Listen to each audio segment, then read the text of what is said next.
serba putih bertemakan bunga sakura.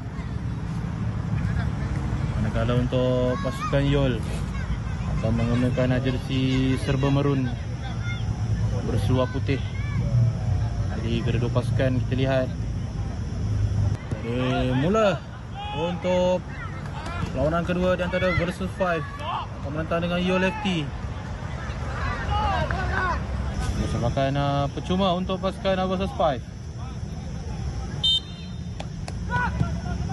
Try dapat ditepis. Bola itu adakah ke kiri ataupun ke kanan penjaga gol. Dan itu dia, dapat ditepis.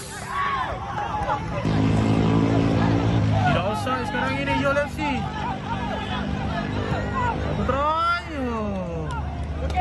Silapan sekarang ini. Satu try. Ditepis sekali lagi untuk pasukan Yol FC. Dapat di pasukan versus 5 sekarang ini. Clearance. Menang saja pemain ini dan advantage kata pengadil. Tapi ada salah faham di antara kedua pemain Yol FC di hadapan-hadapan.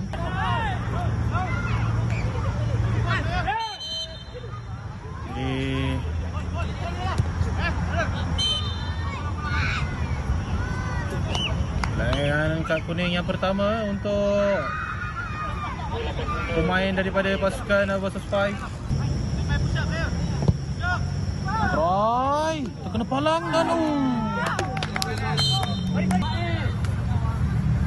versus 5 kena benteng.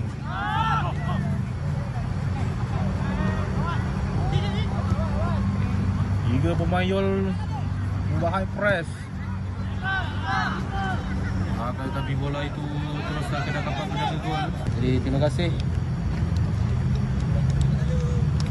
kedua pasukan.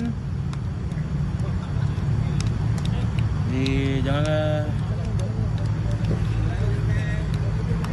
berjumpa di lain hari di lain tempat. Terima kasih kepada semua yang menonton di live streaming Fusion. Jadi kita jumpa lagi.